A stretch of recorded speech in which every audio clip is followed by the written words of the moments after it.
Hi. Hi Luke, how are you? Hello. Hello. Ain't it cool, right? I like that site a lot. Have we spoken before? Yeah, we spoke about Prest about 6 months ago. Oh yeah. Okay. Cool. Nice to talk to you again. Yeah, I knew.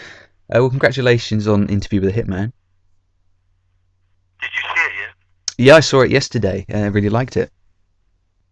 Oh, thank you. I like it too. I was happy with it. I think it's a really kind of an interesting picture. I mean, when I first saw the first cut, it was getting there, and then we all, we sat around and we had a lot of notes, and I saw the new cut, and I think it's kind of cool. Absolutely. I remember you mentioned the film when we last spoke, and you actually compared it Yeah. to Prest as a drama, as opposed to an action film, of which you're quite synonymous. And I agree. I mean, I think like Prest, it's an internal story and focuses on the character's kind of evolution as a human being. Yeah, I mean, for this, I think it's even more of a character piece than than Prest. I think, for me, I think this is more stylistic, and I think from a guy's point of view and girls, I think it's quite a melancholy movie. Um, Yeah. and I liked it because, unlike Prest, it was definitely good at what it was, but it probably could have done with a little bit more money, and I think it was trying to have some payoff that maybe didn't show up. But at the same time, still really well done. But this film is, I think it's meant to be the size it's meant to be. I think it's quite, again, it's not modest. It's kind of edgy, stylish, if you know what I mean. But it's very melancholy, which I really really enjoyed. Yeah. And it was just, I don't know. It's like, I think the Hitman feels authentic. I think all guys are like. I mean, I hear a movie, I see the word Hitman. I'm interested. I want to know what it's about. But Yeah. it's kind of a thinking man's version of that normal story that we get to see with these assassin kind of things. Yeah, certainly quite a dark story. And the fact that love is a catalyst within, ramifications of. I think it's kind of really unusual to put that element in a movie about a hitman. I think it was a really smart script, and I was Absolutely. happy with the movie. I actually really think it's kind of cool. So what actually attracted you to the character of Victor? I guess it was just because he's quite a wordless character, so I knew immediately. As soon as you don't really say a great deal for long periods of time, you took a very, it means immediate has to be internalized because most people aren't going to get him. So I knew that would be challenging. But then I also loved the fact that debate at the end. I was like thinking, how does this man ever become redeemable? How does he redeem himself in any way? And at the end of the story, I kind of felt some kind of sympathy for him, which felt kind of like a debate for me. I'm thinking, well, that kind of feels like I shouldn't, Yeah. but I do. And um, that twist at the end, Bethesda, I didn't see it coming really, and I just thought, okay, this is really, there's like a, and also with the director and it being a valid kind of part of both the title of the movie and the interesting kind of voiceover throughout, like narrative throughout the film. Everything's there. It feels quite valid. You know what I mean? Like it feels like it should be there, Yeah. and it's not just for It doesn't. It's not sensationalized. I mean, every character that's there is there for a reason. I think it seems. I don't know, like a thinking person to watch. You know what I mean? Like, In a sense, it's good that you have to. I think it was. Sorry. No, go ahead. No, I think that it was just an enjoyable read. Like I remember reading, I was sitting drinking a glass of wine, and I was kind of lost in it for a while, and I felt just I don't know, a loneliness when I was reading it. I thought, wow, I'm feeling this from the page. So I just wanted to see if I could make him seem kind of stoic in a cinematic sense, but let it be driven by loneliness or kind of, if you like, isolation and kind of almost a dysfunction, opposed to just trying to look cool. And hopefully we pulled it off. Yeah. I think it's good when you always have to think about a film once you've watched it, or even during, because I mean, there's not enough films being made today. I don't think that they really kind of connect with you, and once the credits have rolled, you actually have to sort of digest what you've just seen. Yes, exactly. That people keep saying, well, what do you want people to take from this film? Like, whatever they want, but as long as they're actually saying, well, should she have done this or shouldn't that or whatever, and like, you know, man, I guess it was if he hadn't had this when he was a kid, blah blah blah, whatever the debate would be, or should she have killed him or shouldn't, whatever. I think it's I don't know. It's nice, like you say, to hopefully it will just inspire a couple of conversations after the movie finishes, rather than what do you want to get to eat, you know. What I really liked I again, hope so. Yeah. Oh, I'm glad, brother. I appreciate that. Thank you. Well, I really liked again, comparing the film to Prest. I mean, there's brief moments in Interview with a Hitman where it's just your character by himself and there's no dialogue. And like you said, your character is actually is a man of a few words throughout the film. But I think in these kind of Yeah. more intimate moments, they're far more telling of him as a character and the changes in his mindset than the scenes he shares with other characters, where he's putting on a more kind of cold and calculating front. Yeah, I mean, that's the thing. That's what I said about wanting to generate a stoic kind of energy from him based upon, necessity or even just thought process or just kind of discipline or even a self-preserving way, like both emotionally and physically, but also for his own demise. Like he lives with the concept that somebody could be, you know, wanting him as dead as much as he has to do that to others. So Yeah. there's no real time, there's no room for him to stand out. It's a constant calculation in his life. So I don't know. I don't know. I think this one is more of a character study than the previous one, but I do. Oh, the press, I should say. But I definitely enjoyed making it a great deal, and so much so that the producers and I are thinking of doing. There's another movie we're planning on doing in November, but Oh, excellent. no, I'm happy with it. There's that really great scene where Victor's taking a shower after finding out that Bethesda's pregnant, and then he holds the gun Yeah, to her head while she sleeps. I think that's a really pivotal moment in with the character because and his evolution, as I said, because it's kind of the moment he's in a way humanized, and then he realizes that this almost kind of instant escape or exit strategy that he's literally grown up with is not the right direction to take. it's a great observation. No, and that's what's so nice about making a film. And I speak to someone like you, a journalist who's watched the movie, and then you're illuminating from your observations that moment, and that's exactly what I was trying to achieve with, and as the filmmaker was trying to achieve. It's like there is, it's like he finally has to have that epiphany and realization that his life just became instantaneously obsolete. Like it's over. It's not effective anymore. Yeah. It's simply not effective, and there is no escape from being human. And it's obviously been a part of him, and it just simply has risen to the surface now, and there is no debate. And I think he's I think love to him has been something that's only proven to be painful, and I think yet again it's the one thing he's afraid of. But then he's quite a strong man, I think, and I think we kind of, I don't know if you pick this up, but he kind of makes a decision where he's okay with it, he's going to do this. Yeah. And Set in his obviously he mind. didn't know that he was part of the money, he didn't know that he was part of her plan, but which in itself kind of, I found myself, the reason I like it is you kind of can't help but find yourself wanting it to kind of in a weird way work out. I kind of wanted him to have a shot at life, Yeah. but obviously he's paying, he should pay a price for his actions, and he does. But Yeah, certainly quite a shocking climax. did you see it coming or not? I didn't know. I was thinking of different ways that I hadn't had inklings for, but none of them the way it did turn out. So that was pleasantly surprising, Oh, that's nice. or not so pleasantly surprising for the for the character. Yeah, I mean, because it's the good thing is though, you kind of, for me when I first watched it, I was like, I didn't really, I knew it was coming obviously, but I got the genuine feeling I didn't want that to be the outcome, Yeah, and you're kind exactly. of forced to accept it, which I think is always good, Yeah, in film. it keeps you on edge. Yeah, I mean, if you're given a conclusion that you know makes sense, but you're kind of, fuck it, I don't want that character to, I don't want their demise now. You kind of get to a point where you're invested in them, but it's not a debate because that's what you've been delivered. You're kind of forced to kind of accept it.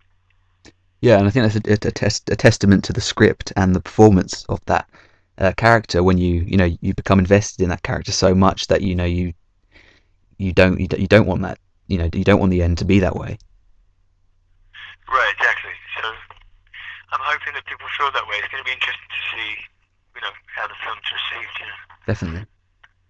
Like, I once read somewhere that you enjoy playing anti-heroes the most because they have so much depth. I'm inclined to agree because often often heroes and villains, they can be quite one-dimensional. But I think with anti-heroes, I mean, they simply wouldn't work as characters if they weren't, really, well written. And in the case of Victor, seeing him as an anti-hero, I mean, he really does have a well-defined character arc. Yeah. I mean, the thing is, we actually see his backstory, so it's kind of always nice when the backstory's not just in the mind of the actor. The audience gets a sense of that. Yeah. So they carry that with him, and that's why I decided to play the scene with Sergei when I kill him.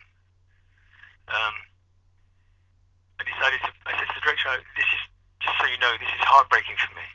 And my instinct, if I'm acting truthfully to the scene and how it feels to me, and because I don't substitute, I'm basing it on 100% of how I feel about the scene.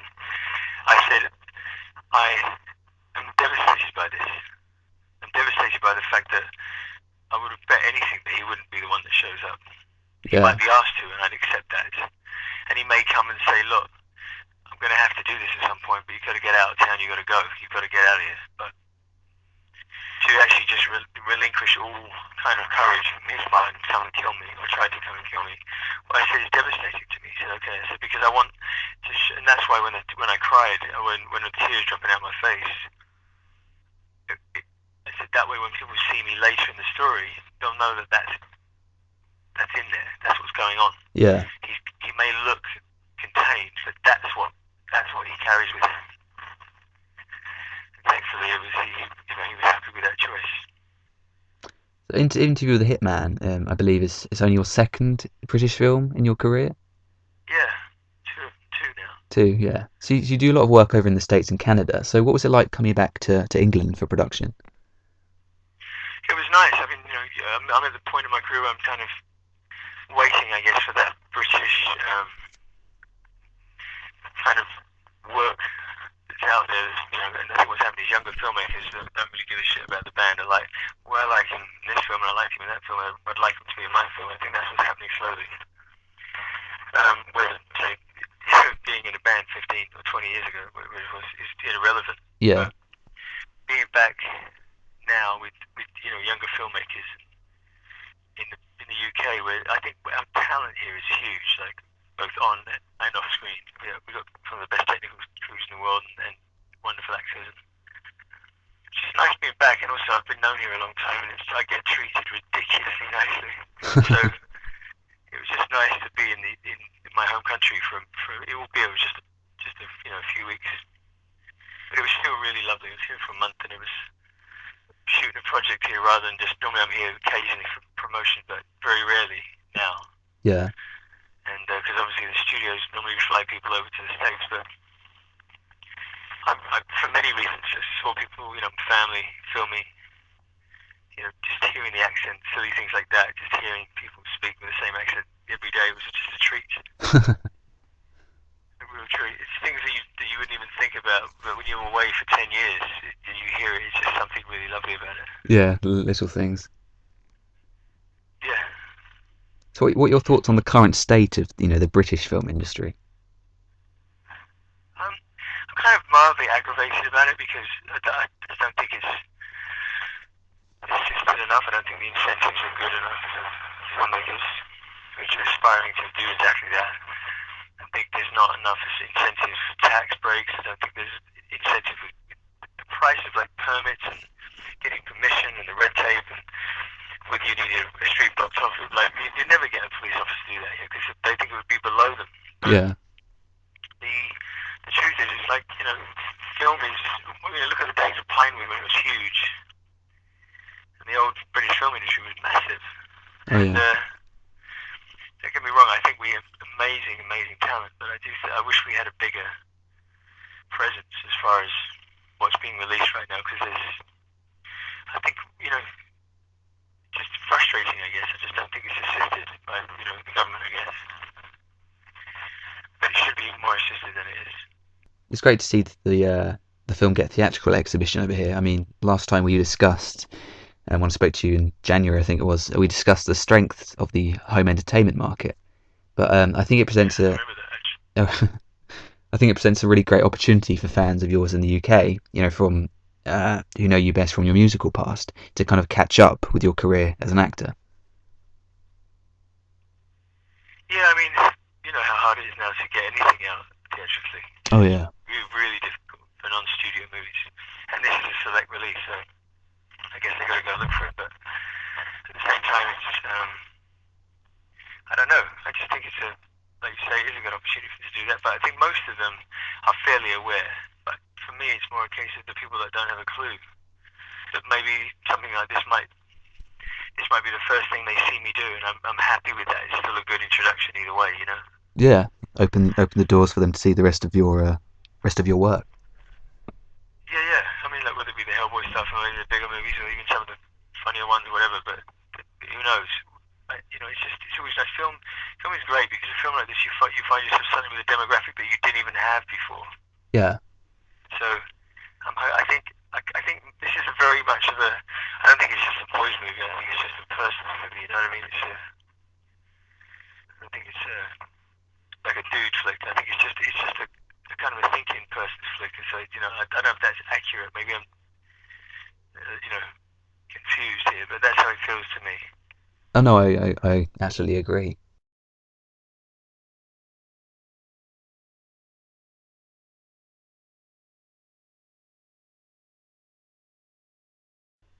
Okay, so the film was written and directed and produced by Perry Bandel. I think I hopefully pronounced his surname right there. Yeah. And it's his first feature. So what was it like working with him as a first timer?